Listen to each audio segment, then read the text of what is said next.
Hello viewers, SuperGT here. Today we're asking the age-old question, the question literally everyone around the world is asking.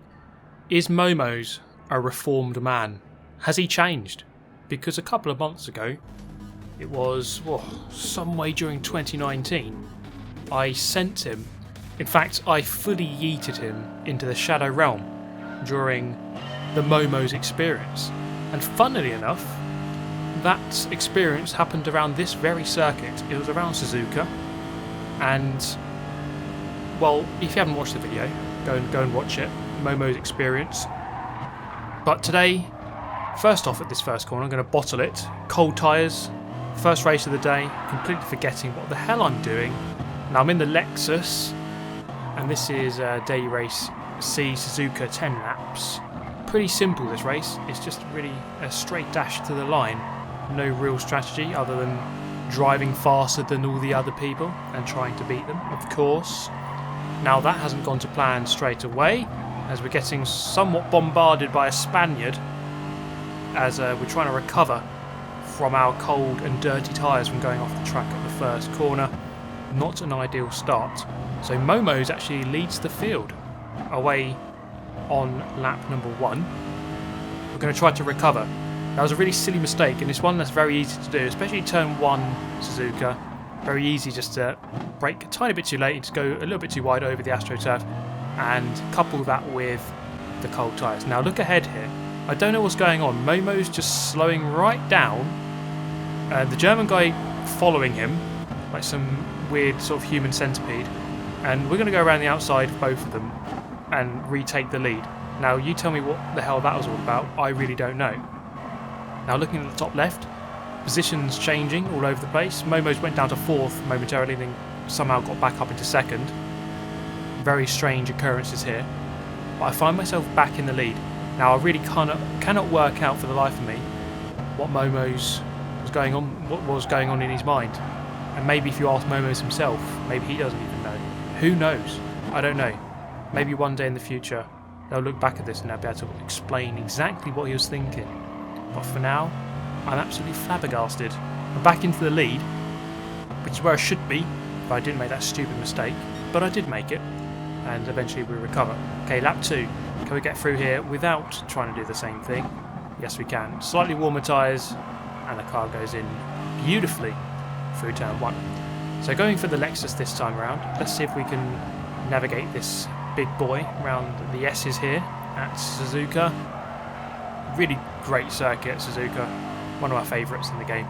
Not easy to get right. To hook up a lap around here, it does take quite something. So many corners, so many different types of corners, so many places where you can get sucked wide onto the AstroTurf and beyond into the Shadow Realm. And added to that, the possibility of having a Momoz experience always adds something to this circuit. Now having a brief look behind there, gap up above 1.5, looks like they're all fighting. Momo's very much on the back foot, and all that's doing is allowing me just to sprint clear at the front as I get out of slipstream range. At the end of lap 5, I got really quite a long way clear, 6.5 seconds nearly.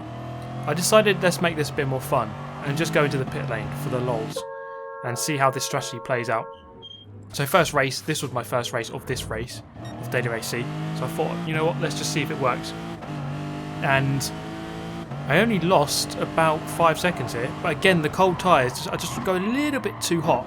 Just a tiny bit. And Momoz, there he is, slides his way up the inside and takes the lead. I've got the fresh tyres though. I really ought to win this, as we've still got half the race to go. I'm on fresh tyres. And, well, you know, more than 10 minutes of racing here.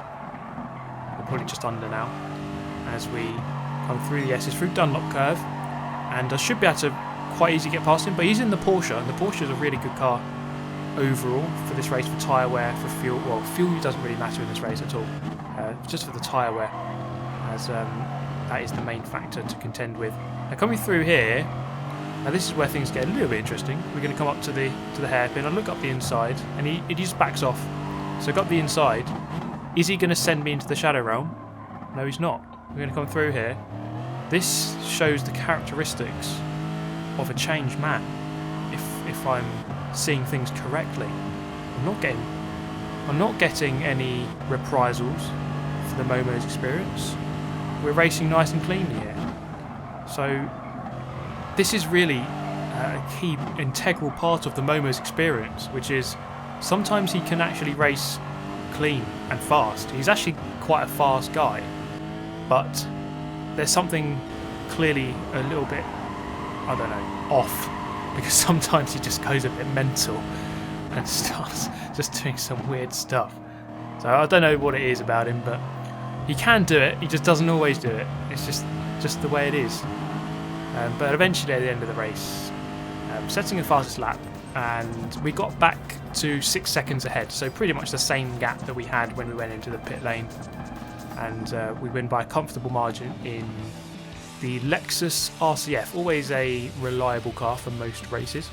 So okay, first race done, and it's like a better love story than Twilight here in the chat, as Momo's really pleased with the race, so thanks for the race, that was a good race. So things have really repaired there. He's come out of the Shadow Realm a different person. Okay, so here's my qualifying lap for those interested. I'm actually pretty happy with this. It was 59.1. So this is I actually did on my third lap, so I'm actually quite pleased with that, especially in the Huracan, which I'm driving. Very difficult car. So we did a 59.6 there, but we can go quicker. Turn 1, looking for that 50 board, turning and braking, go deep, and then you're cutting back for a late apex. You're looking to apex to the end of that curve where there's that green bit there, and then powering out to the left. Now here it's just taking the most efficient route. You're going to definitely take the curb if you can. So through this left-hander, you want to be touching left wheels on the green ideally. Through here, I do a downshift to get the back end round. This car is really difficult to drive smoothly, because the back end just constantly wants to oversteer, kick itself round. So just trying to keep that in control is probably the hardest thing about driving this car. But once you can do it, you can get a lot of speed out of this thing. Degner 1, Degner 2, through here okay again. Right wheels on the green stuff. That's pretty much your limit on most of these corners. You're looking for the curb, and then you've got the green bit on the outside, the dark green that is. When it's the light green, you don't really want to touch that. Through the hairpin, a dash in first gear, gets a quick blurt, if that's a word, blurt of speed out of the hairpin as we race around towards Spoon. Half a second up, so it could be, if we improve, could be into the 58s, but as I said, it's at 59.1. Through Spoon, powering out to the outside and then taking the late apex, a bit of a slide there, waiting to get the car under control before accelerating out, and then down the back straight towards 130R. So still half a second up. We're looking for a low 59 here, trying to get 130R. You can take the two left wheels on the grass like that, and it hooks you around nicely, back on the power, looking for the two boards on the left, 150, 100, brake halfway between them, and plenty of curve through the final chicane. Look at that, lots of curve on the power early. Again, right wheels up to the green, the dark green, and then power away, keep to the right hand side. You can save half a tenth here by doing this, and we set a 59.1. A pretty good lap, especially for early in the week, which is when I did this on Tuesday. I did this, and there we go. And I'm not going to choose the Huracan for the race because it just really isn't a good car on tyres, and it's just a nightmare to drive. The chances are, well, there's a 100% chance of you binning it at some point. So I'm going to go with, well, the safe bet, the Hyundai Genesis. In a recent video, I went for this car around Interlagos, thinking that it was actually a really slow car, but it actually turned out to be quite alright. It really wasn't too bad. So once again, with that decent lap time, we're on pole position. Momo's nowhere to be seen in this one, so no Momoz Experience for this race. We're going to have the Billeck Experience, as he is going to quickly catch up with me. He's driving the Z4, which again, another car that I've driven recently, as I don't think the Z4 is as bad as it once was. In fact, the recent BOP change seems to have made it. It's still not the best, obviously, but it's not too bad. And in the capable hands of Bellin, you're always in for a good race. Coming into the hairpin, a little bit deep. So this car's a little bit understeery, is the main thing I noticed, especially compared to the Lexus. So you need to brake a little bit earlier, turn in maybe a little bit earlier as well.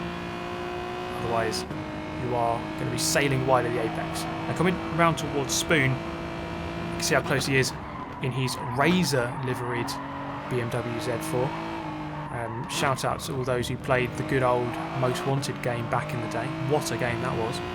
So through out of Spoon, looks like Bellin didn't get the best of exits, but a little bit further round he got really close coming into the hairpin. I didn't think he'd go for it because it's quite a tricky move to pull off. He does go for it, just see it coming just at the last moment. Let him go, get the cut back. So we're hanging on here, but we do have track position, the advantage of track position. We're going to go slightly defensive. If you look at the radar, he's really close.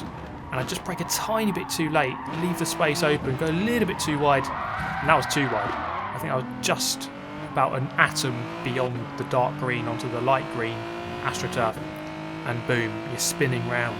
Luckily keep it under control. Trying to recover this one though, and having not driven in the slipstream for a while, I just misjudge it, just completely misjudge it, as of course you're going quicker in there with the slipstream. I go a bit too deep, a little bit too fast. Unfortunately that gives you dirty tyres. I'm on the back foot now, up against these guys coming up behind. I come into the chicane at the end of the lap. At the last second I realised this guy's actually come up the inside. Tried to fight it around the outside, there's a bit of contact. Unfortunately I'm going to rejoin and send him into the gravel realm. And he's well and truly been yeeted. And he's going to make a video called the Super GT Experience.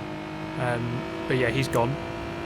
No penalty of course, because the way that this game works now, you can basically get away with murder. You do whatever you like, pretty much. It's just a free world of murder and killing and sending people to the realm.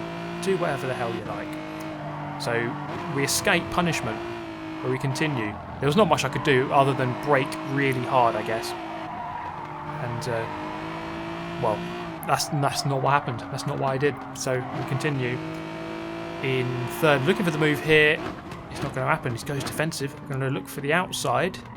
Is it possible? Not really. Not on such a short and sharp corner. It's going to be almost impossible to go around the outside there, unless they really balls it up. We do have the extra speed here, though. Look at this. The Genesis is actually not too bad in a straight line, and the Porsche is sort of distinctly average in a line. Up the inside, we're going to go side by side through here. Through Spoon, not the best place to go side by side. Tiny bit of contact. It's good racing, though. It keeps the position around the outside. And now we have another German on the left-hand side. We're getting flanked by the Germans here. As we come up towards 130R, there he is. The Germans go past, and this is not looking good. I was in the lead not too long ago, but then all of a sudden here I am, finding myself in fourth, and with a fight on my hands to get back on the podium. Into the final chicane, really close on the brakes, closing right up to the Porsche up ahead. Trying to get a good exit here. Can I get a move done? Down into turn one with the slipstream. The guy ahead does have the slipstream as well, so it's going to not be the easiest move. Later on, okay, it didn't happen. Later on in the lap, and unfortunately here, misjudgment on my part, and just completely yeet him. Not my finest hour, these first few races here. As well, the first race I won it, I suppose. But this one, a couple of little incidents there, and we have to slow down, let him go, because that was pure filth. Went for the move, didn't really work. I was trying to do what Bellin did, go for the late lunge, misjudged it, killed him. We've got another R4M member. We get a bit of team orders here, he has to let me through, and well, just nip myself up the inside, and under pressure, just dips himself off into the gravel. We say goodbye to him, back into fourth, and going to try to overtake our friend here, who we yeeted off a few moments ago, down the back straight. Look at the slipstream here, tucking in. He's going to go defensive to the left-hand side. Okay, I'm going to go to the right then. Around the outside, in the style of Fernando Alonso on Schumacher. In fact, even better, or about the same really. But I felt guilty. I'm going to let him go because I smashed him off. Oh well, who cares. Finished fourth. Now, here's a race for you. Going in the Peugeot, and it turns out I'm inside Momoz. Look at that. This really is a better love story than Twilight.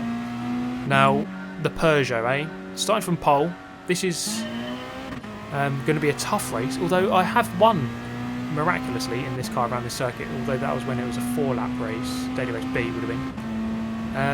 Now, the interesting thing here is we have Jan Mardenborough in third place, Technic RS4. So a GT Academy winner, real life racing driver, and well, he was no match for Super GT, no match for Ram Shadow, as the Peugeot meme wagon eventually came through to win. Not too much in the way of drama in that race. Good consistency shown though from the Peugeot. No pit stop, just straight to the end. And Jan Mardenborough came through in second in the Aston Martin. And there we go. The meme wagon comes through for a win. Now this was a very interesting race, and I didn't really expect it to be. I went for the Mercedes AMG, as did Mr. Tom BMW 93 behind. As come down to turn 1. Now of course the challenge here, you're on the cold tyres, don't do anything stupid like I did in the first race. Okay, we make it through, just survive. It's really a matter of survival, not losing your position. And there we go.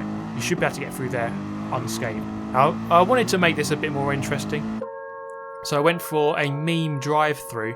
I didn't change the tyres, didn't refuel, just straight in, box this lap, and box out again, straight out. And we rejoin. Where are we going to rejoin? Just behind this guy, Cosmic, down in 8th. Guy ahead goes off the circuit, and he's going to rejoin, and we're going to have a nice coming together in the middle. There we go, nice. Hello. How are you? My name is Ram Shadow. Okay, so I'm going to try and get past this guy. He's going to have cold tyres. You always got to note that when someone just comes back off the track, or comes back onto the track from being off the track, their tyres are going to be dirty, and they're not going to have much grip. I'm going to go around his outside here, and force the move, and just try to get on with it. Okay, so up into 7th. Ideally, would have got past him as he rejoined, but that's not what happened. We've lost 2.5 seconds to the guys ahead. Got a big old Nissan GTR now in our rearview mirror. Not the best sight, especially down the back straights, because that thing is an absolute missile when it gets down to the second half of this circuit, mainly after this hairpin here. Because after this hairpin you've got a lot of straight line speed sections, and therefore you want to get a gap. So any Nissan GTR that might be behind you. Okay, so a couple of laps later, it looks like this Tom BMW 93 guy is just dropping off quickly, very quickly dropping off from the lead, and this Mr. Cosmic's getting battered around. We go back up into 6th place. At this point here we've got Mr. Jan Mardenborough up in the lead, and he's being hunted down by the Italian in 2nd in the Porsche. So we're going to try to make our way through this order as quickly as possible. Tom going very wide onto the grass. He's going to lose momentum. And we go past him quite easy up into 5th. Now can we go for 4th? A couple of quick overtakes in quick succession here. Coming up to 130R. It's not going to happen here, as we are too far behind. A bit clunky this car. Mercedes, quite a heavy old thing. Doesn't turn in. A bit of understeer. Let's put it that way. Simple way to put it. Into the final chicane. Through here. Through the right, through the left. Good exit speed. Are we going to be able to get this move done? As the Porsche, he knows he's on the back foot. He goes to the right hand side all the way to the wall. I'm going to have to go to the left. It's a drag race down the main straight, down towards turn 1. And of course the scary thing here is being on the outside with the car on your inside and not going onto the AstroTurf. We get a bit of contact through the apex, but we just managed to hang it around the outside and get up into 4th place. So 6 seconds off the lead at this point, and 2 seconds or 1.5 seconds behind. Well, now 2nd, because the Italian just sent himself to the shadow realm and left the race. Lap 7, catching up with 2nd. We've got a chance here. He's in the Supra. Interesting choice. I'm not sure how good that is overall. I think it's a quick car. Interestingly as well, Jan Mardenborough goes into the pit lane, so perhaps to spice things up a little bit. Look on the right hand side, there he is, just exiting the pit lane. It's going to be very close, but we just get through. So now we are in a battle for 1st. This is a battle for the race win. I didn't expect that. I thought he was going to stay out. Perhaps he just wanted to have a bit more fun with this race. Kind of what I did earlier, just mess about, just go into the pit lane, why the hell not, and see what you can do from there. So he's done the same thing. He's behind us now. He's got fresh tyres, presumably. I don't think he's just done a drive-through like I did. I'm guessing he's got the fresh tyres. As now, myself, Mr. Alpine here, in the Supra. We're on the worn tyres. We've got a fast Jan Mardenborough on fresh tyres behind us to keep behind for 2.5 laps. So ideally, what I need to do here is try to get past the Supra as quickly as I can, and then try to establish a gap before Mr. Mardenborough can do the same. So coming down towards the hairpin. He's going to go defensive. He's definitely wary of the threat looking around the outside. It's not going to happen here, is it? In fact, it is. Hold it around the outside. Gives the space. And we get the job done. Up into the lead of the race with not long left to go. But they are still very much within earshot of me. Coming down towards Spoon. I'm going to go defensive. He goes up the inside. Tiny bit of contact. Tiny touch. And we're wide. And Jan Marlborough, look at that, he just sees it and goes, okay, thank you very much guys, I'm going to go straight up into the lead. Thank you very much. And at this point here, it's really a case of just try to get back ahead of him as quickly as possible. Because the longer this race goes on, the more of an advantage he's going to have on the tyres. Coming through 130R, he's going to have to be into turn 1. So we're going to have to get the chicane dead right, on the brakes nice and late. We do gain slightly, a little bit wide of the apex. Clattering plenty of curb there. He's in the Aston Martin. He's got good straight line speed, that thing. So it's going to be tricky. We can see as we fast forward here, coming down towards turn 1, he almost bottles it. He really almost went wide there. He was only a few polygons away from getting sucked off at turn 2. Suzuka, a fate which has beheld many a man before him, but he keeps it just outside of that area and continues in first. You can see just how he's just got that tiny bit more grip through here, as I just can't quite keep up with him through this section, and he just pulls away on the exit there. He's got a really good exit at the exit of Dunlop, and he just extends that gap, and it's just increasingly getting bigger. There's not much I can do about it.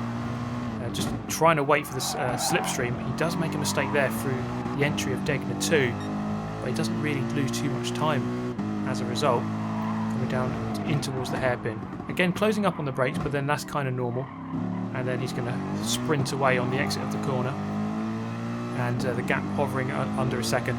But by the end, the gap 2.5 as we crossed the line a few laps later. So it was a good fun race. It could have been a win. You never know. But ultimately, fighting into second place. Good fun indeed, and it's good fun to race against Jan Mardenborough. You know, he is a big character in the Gran Turismo world. Someone who's played this game and gone on to have a real life racing career. Now, people talking about Momoz, we spoke about this guy earlier. Is he a reformed man? Well, on evidence of the chat there, he isn't. But I wanted to check this out for myself and see what exactly happened here. As we're going to fast forward. Now, I went through his entire race and just scooped out any moments of possible controversy just to see exactly what happened. And the first thing I found was this on lap 6. So Tom BMW, who should have won it really, who was at the front for a long time, just comes along and does this, just nudged him wide, and there's nothing that Momo did to him beforehand which suggested that he should have done that. Unlike the Momoz Experience, of course. So lap 9, kind of a similar scenario. He kind of waits for him and then Momo's going to hit him. But once again, well, just a bit more domino or bowling alley-esque escapades going on here into the hairpin. And, well, this race is it's not really a race anymore. It's descended into a bowling tournament. And Tom BMW scoring a strike once again. But to be honest, I didn't really see anything that Momoz did wrong. I know he has a reputation. He definitely has a reputation. But I'd always say that unless he does something to me first in a race, then I wouldn't do it to him first, if you know what I mean. So it's a fire only when fired upon strategy with Momoz.